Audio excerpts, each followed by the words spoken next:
কানে ধর।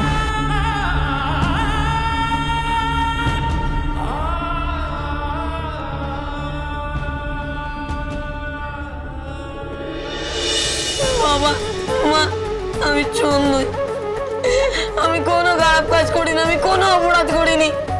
আমি 400 টাকা ফিরিয়ে দেবো, ফিরিয়ে দেবো আমি 400 টাকা, শুধু বোনের মুখে হাসি ফোটাবার জন্য।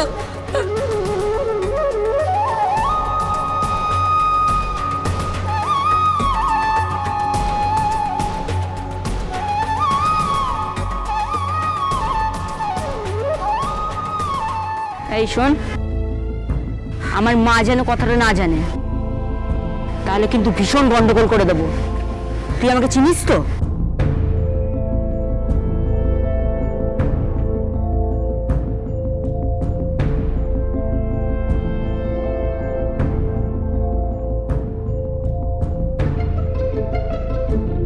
দাদা, টাকা পেয়েছিস তো? টাকা, তাহলে আজকে মাংস আনবি? মাংস মাংস দিয়ে পেট পুড়ে ভাত দিয়ে খাবো। বোন, আজ তুই মুরগির মাংস খা, একজন আমার থেকে টাকা পাবে তো, নইলে সারা জীবন চোরের অপবাদ নিয়ে থাকতে হবে। আমি এক্ষুনি আসছি। কোথায় যাচ্ছিস রে দাদা? আমি এক্ষুনি আসছি।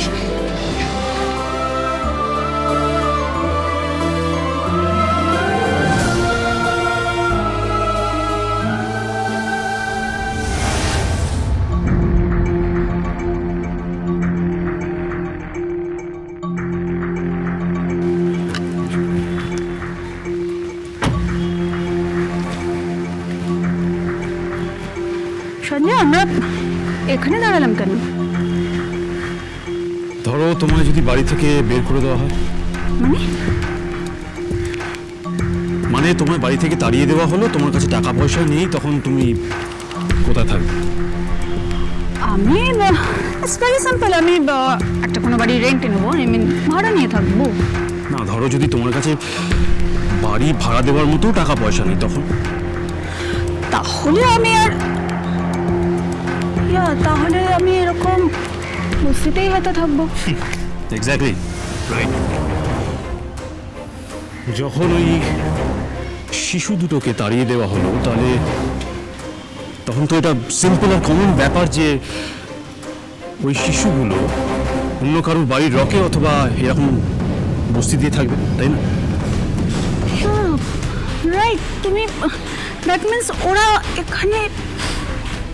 তুমি এক কাজ করো, তুমি একটু গাড়িতে ওয়েট করো, বুঝলে? আমি বস্তিটা এবার ভালো করে ঢু মেরে আসি, কারণ এটাই এই অঞ্চলের একমাত্র বস্তি, আর ওই চ্যাটার্জি বাড়ির ডিস্টেন্সও এখান থেকে খুব একটা বেশি নয়। আর ওদের যদি কোনো থাকার জায়গা না থাকে, তাহলে প্রথম সম্ভাবনা হচ্ছে এরকম কোনো বস্তিতে এসে থাকার, বুঝলে? না, প্লিজ তুমি ওয়েট করো, আমি আসছি।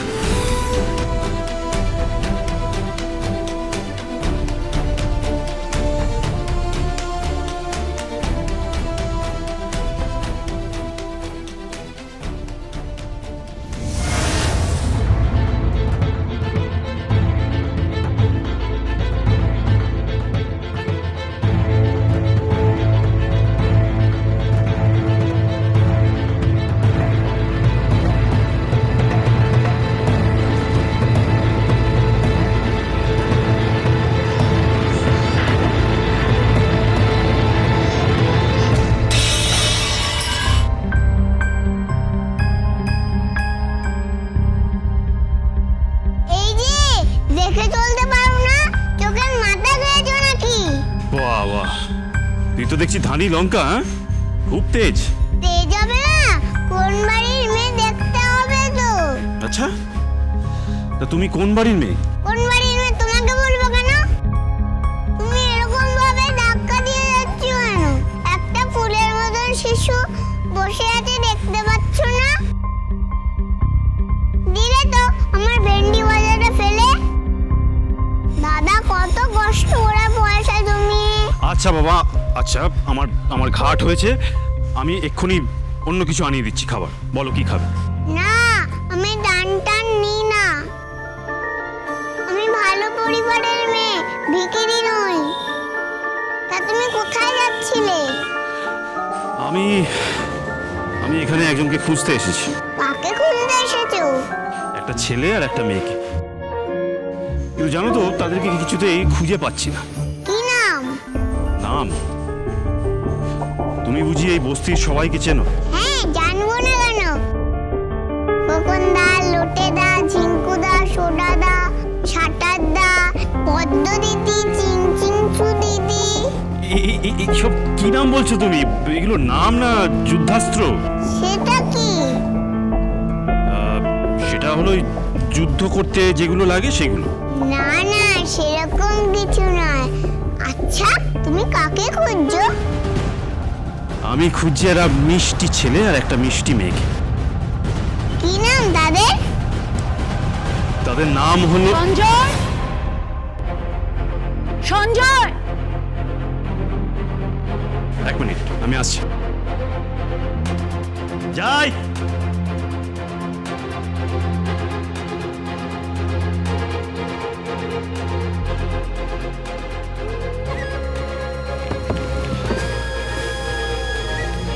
হ্যাঁ বলো।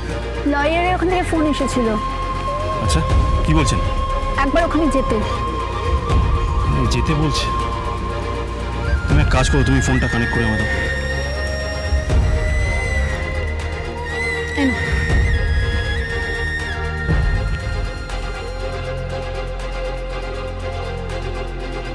হ্যালো,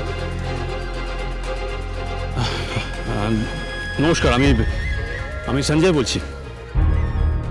না, আপনি আমাকে চিনবেন না।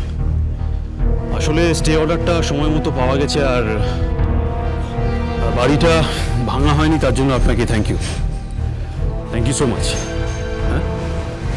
হ্যাঁ, আমি ওদের মামা হই। হ্যাঁ হ্যাঁ, সমস্ত পরিচয়পত্র, ডকুমেন্টস যা যা আছে আমার কাছে আছে সব। ওকে, হ্যাঁ হ্যাঁ, আমি আসছি, কামিং। আঙ্কেল, তুমি তো বললে না কাকে খুঁজছো? পরে বলছি। আমি বস্তির সবাইকে চিনি, তুমি শুধু নামটা বলে যাও। বড় হয়ে গেছি, আমি সবার নাম জানি। আর আমার না খুব ভালো মেধা। লোকে বলে আমি যেটা একবার শুনি সব বলতে পারি। বলো না আঙ্কেল, জানো আমি স্কুলে ফার্স্ট হই, আমি বলতে পারবো। বলো না তুমি কাকে খুঁজছো? আমি হ্যালো,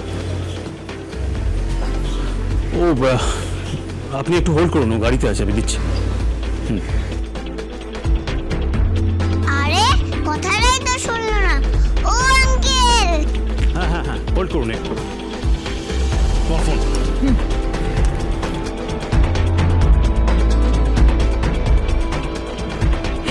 এই বোন, কোথায় যাচ্ছিস তুই? কার পেছনে যাচ্ছিস? আঙ্কেল। হ্যাঁ আঙ্কেল, বলছিল বস্তিতে কারোকে খুঁজতে এসেছিল। নামটা শোনা হলো না। দাদা, তোর হাতে এটা কি?